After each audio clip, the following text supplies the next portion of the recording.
영화평론가 안치홍과 함께 하시겠습니다. 영화 조커, 2019년작은 압도적인 작품이다.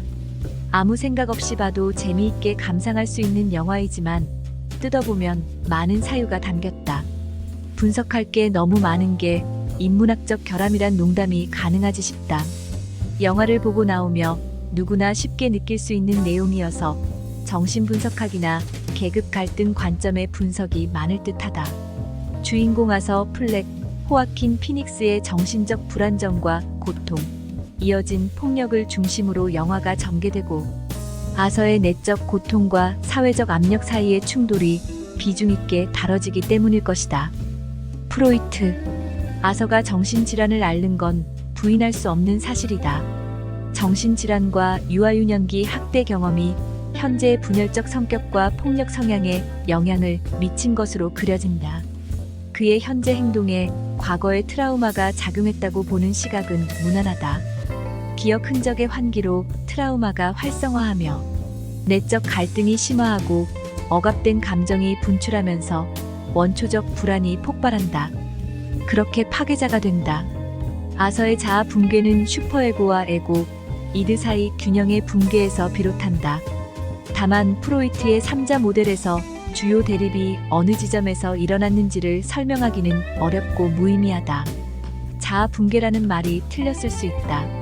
외부의 충격이든 내부의 각성이든 균형이 붕괴하고 이어 새로운 균형에 도달한 것으로 묘사하기 때문이다. 새로운 균형은 영화의 마지막 대사에서 조커가 말하듯 보통 사람은 이해하기 어려운 것이다. 자아의 재구성이 맞다. 가장 프로이트적인 소품은 총이다. 총은 정신분석학에서 남근을 상징하는 표현인 팔루스의 다름 아니다. 관객은 영화에서 총이 단순한 무기를 넘어서서 권력, 폭력, 남성성을 상징하는 도구로 작동하는 것을 쉽게 눈치챌 수 있다. 성적 자신감과 매력과도 관련된다. 아서가 총에 익숙해질수록 정신적 외소에서 벗어난다. 총을 써서 사람을 죽임으로써 조커로 거듭난다. 총을 팔루스로 활용하는 방식은 문학이나 영화에서 일반적이어서 클리셰에 가깝다. 클리셰의 활용은 진부하지 않았다. 총은 곧 살펴볼 니체와도 연결된다. 총은 팔루스이자 힘이다. 정신분석학적 해석은 사회적 관점과 다소 상충한다. 사회적 소외와 거대 시스템의 냉대를 아서의 고통과 폭력 분출의 원인으로 설명하려면 개인의 차원을 벗어나야 하기 때문이다. 개인이냐 구조냐 하는 오래된 분석 틀의 갈등이 다시 등장한다. 영화에선 둘 다 작용한다. 실제 현실도 그렇다. 이 영화에서 개인과 구조 각각의 비율을 어느 정도로 볼지는 사람마다 다르겠다. 소포클레스, 오이디푸스 콤플렉스는 아서와 어머니의 관계를 설명하며 동원되는 용어이다. 아서는 어머니와 매우 강한 유대를 형성하며 병든 어머니를 목욕시키는 등 자상하게 돌본다. 생활에서는 어머니가 아서에게 의존하지만 정신적으로는 아서가 어머니에게 의존한다. 이러한 관계는 오이디푸스 콤플렉스에서 말하는 어머니와의 상징적인 유대와 갈등을 연상시키고 특히 어머니에 대한 그의 애정과 증오가 얽혀서 폭발하는 대목에서 이 콤플렉스가 더 부각된다. 예컨대 어머니를 살해하기 전 내뱉은 다음의 대사가 상징적이다. 내 지랄 맞은 인생을 통틀어 단 1분도 행복한 적이 없었어. 난 내 인생이 비극이라고 생각하곤 했는데 알고 보니 개같은 코미디더군.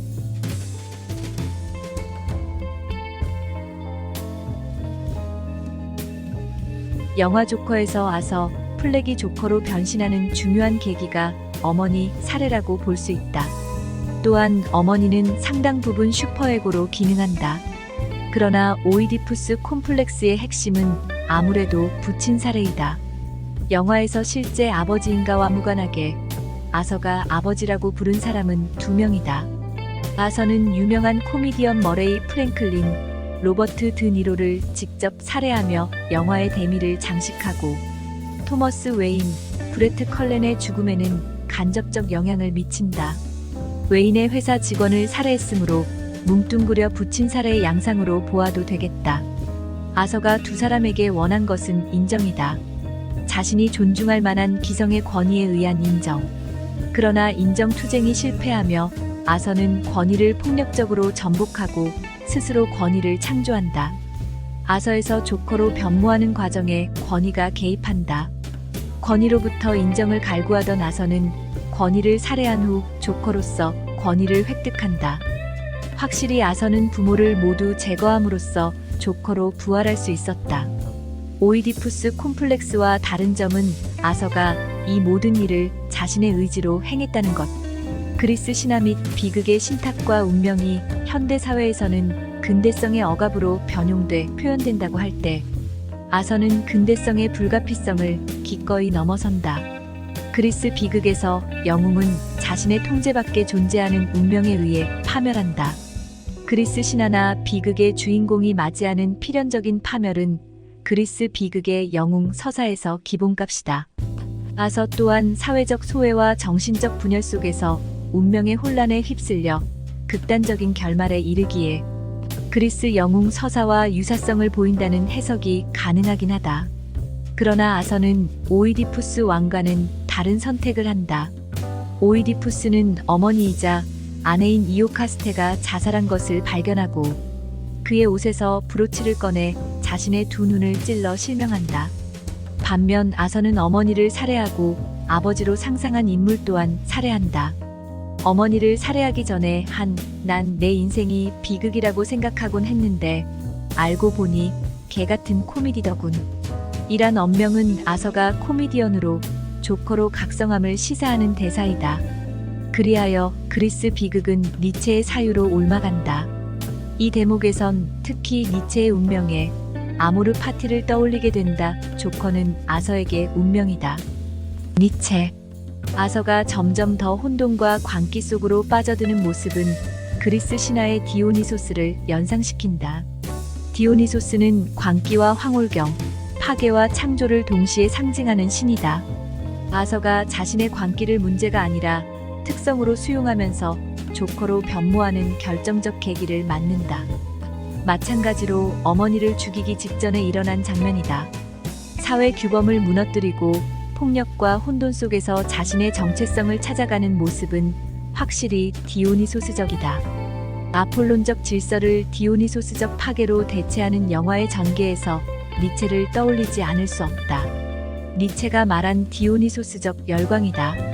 디오니소스적 열광은 니체의 또 다른 중요한 개념 힘의 의지와 만난다. 니체가 인간 존재의 본질적 동력으로 설명한 힘의 의지에서 마흐트는 권력으로도 번역하지만 이 영화를 설명할 때는 힘이 훨씬 더 정확하다. 이 두 개념은 인간이 고통, 혼돈, 그리고 비극적인 현실을 넘어서는 지평에서 조우한다. 디오니소스적 열광은 이러한 삶의 혼돈과 고통을 긍정하고 받아들이는 태도이며 힘의 의지는 이러한 수용을 통해 자신을 초월하려는 동력이다. 니체의 두 개념은 자유와 창조성의 축으로 연결되는데 마치 이 영화를 두고 한 얘기처럼 들린다. 힘의 의지는 창조적 파괴를 두려워하지 않는다. 디오니소스적 열광에 사로잡히고 힘의 의지로 무장한 아서는 운명애를 절감하며 마침내 초인이 된다. 조커가 초인이다. 초인은 기존 사회적 규범과 도덕을 초월하여 자기 자신을 재창조한다. 꼭 니체를 인용하지 않더라도 이 영화의 전반에 니힐리즘이 흐르고 있음을 느낄 수 있다. 종반부 머레이와 대화하는 장면에서 나타나듯 도덕적 상대성을 주장한다는 측면에서 이 니힐리즘은 전면적 거부가 아니라 창조적 거부이다. 기존 도덕과 질서를 벗어난 새로운 도덕과 질서의 필요성을 조커의 파괴적 행동으로 상징화한다. 운명의 권위를 내세우는 초인은 절대 허무로 잦아들 수는 없다. 조커라는 캐릭터는 단순한 할리우드식 빌런이 아니다. 계급 갈등의 틀에서도 벗어나 신화적이고 철학적인 이야기를 관객에게 전한다. 사회 비평 요소가 섞인 채 니체의 철학이 조커의 캐릭터와 내러티브에 관통한다. 영화 조커를 해석하는데 가장 적합한 사유를 하나 들라면 단연 니체일 것이다. 금지. 아서가 억압받는 사회적 약자로 그려지고 그렇게 영화가 시작하지만 종국의 각성을 통해 전복의 아이콘이 된다는 점에서 계급 갈등이나 자본주의의 빈부격차 문제를 거론하기 용이한 영화가 조커이다. 그렇게 보지 못할 것이 없지만 그렇게만 보면 코끼리 다리 하나만 만진 격이다. 이 영화에서 그려지는 군중의 분노는 디오니소스적 열광을 떠올리게 하면서 동시에 1968년 프랑스의 5월 혁명 즉 68혁명을 연상시킨다. 두 사건 모두 체제에 대한 저항과 억압에 대한 폭발적 반응을 표현한 점에서 닮았다. 계급의식으로 무장했다기보다 기존 질서를 철저히 거부하는 대중의 비조직적이고 폭발적 저항이었다는 공통점이 있다. 계급의식이 저변에 폭넓게 깔리긴 했지만 그것이 무엇인가를 뾰족하게 찌르진 않는다. 금지를 금지하라는 68혁명의 구호는 조커의 캐릭터 편말로도 잘 어울린다. 영화에서는 광대 알선 업체의 계단에 붙어있는 웃는 걸 잊지 마세요라는 팻말에서 아서가 퍼겟2를 지우는 장면과 연결된다. 그래서 팻말이 웃지 마세요로 바뀐다. 그냥 웃지 마세요와 퍼겟2가 지워진 채로 보이는 웃지 마세요는 천양지차이다. 퍼겟2가 지워진 것을 잊지 않게 해주기 때문이다. 다음의 대사는 현실에서 통용될 수 없는 조커만의 진술이다. 위로 삼아 덧붙이면 실존적으로는 누구나 조커가 될 수 있기는 하다. 무엇인가를 잊는 것, 퍼겟2를 금지할 수 있다면 말이다. 평생 내가 정말로 살아있는 존재인지조차 몰랐어요. 하지만 이제 나는 내 존재를 알아요. 사람들이 날 알아보기 시작했어요.